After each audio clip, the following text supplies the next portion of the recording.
Hey friends, welcome back to my channel. This time, pupunta na naman kami sa bundok.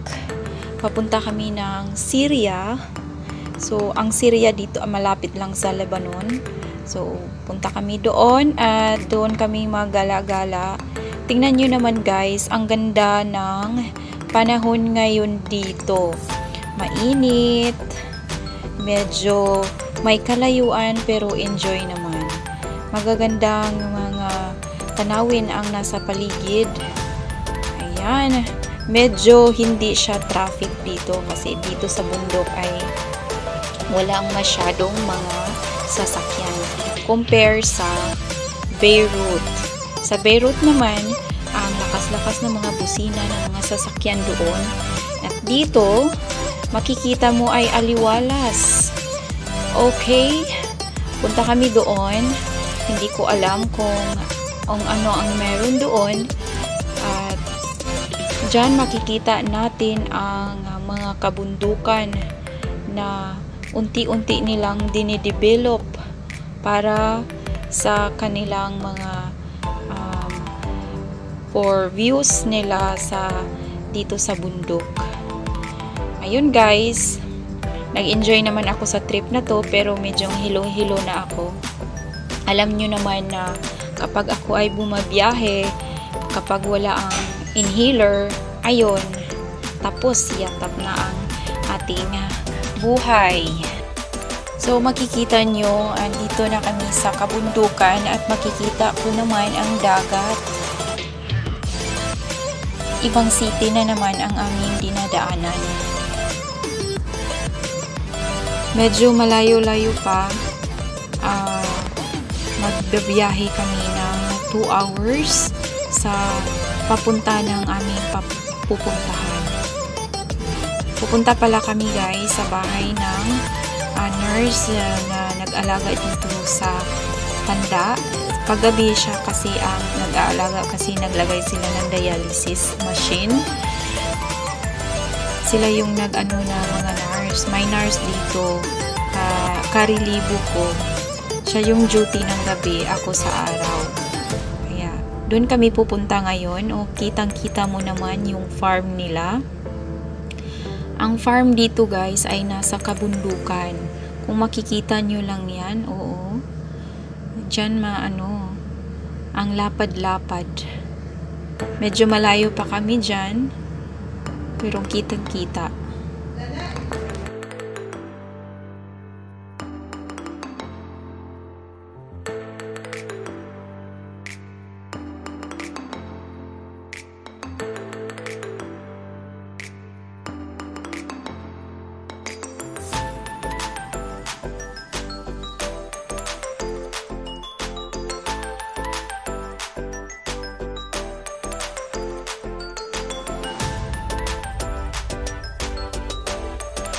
Dito na, nakita ko na ang papapuntahan namin. Dito kami dadaan, papunta ng Syria. Ito po yung boundary nila dito. So, kita nyo. Ayan, pag pumasok kayo dyan, punta pa kami dito sa may C-suite. Dumaan kami dito kasi bibili kami ng sweets para sa family ng nurse. Ganito sila dito guys. Pag pupunta sila sa mga bahay, bumibisita sila, kailangan may dala sila. Ayan, may tuktok din dito. Yung tawag sa atin na tuktok, yung kapalit ng cab. Makikita din yan dito.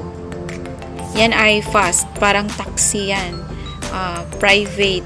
Pag sino yung nakauna, siya talaga yung ihahatid. Hindi na siya mangungulikta ng ibang pasahero. Ang lapad-lapad ng farm nila dito. This time, malapit na kami. Ayan, malapit na kaming darating sa bahay ng family ng nurse. Papasok na kami sa kanilang village. Alam nyo guys, sa isang village na to, kapag pumapasok kami sa isang village dito, pag lumikot na kami dyan, ay sila lang ang magkakapatid ang nakatira at family niya. And medyo may yung family niya dito, parang kung sa atin pa ay may para siya yung pangulo dito, parang kapitan dito sa village nila. Maraming pumupunta sa kanila.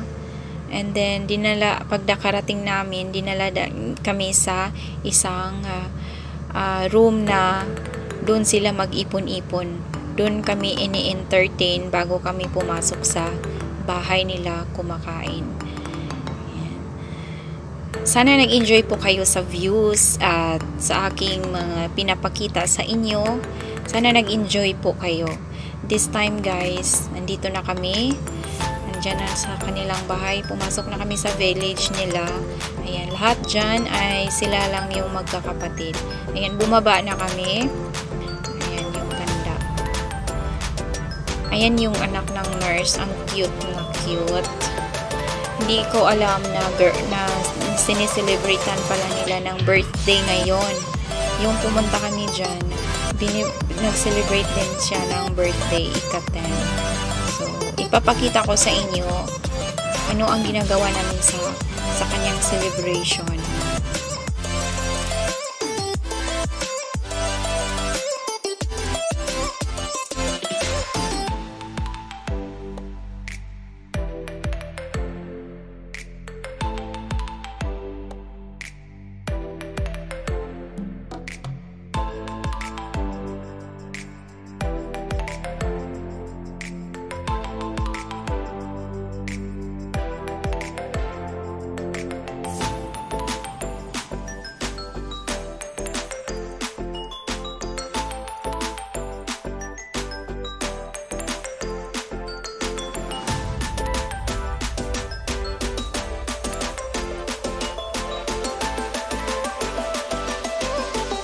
Ito na guys, yung nag-ano na kami sa backyard nila.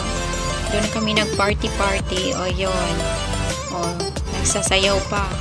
Nagsasayaw pa ang isang bida dyan.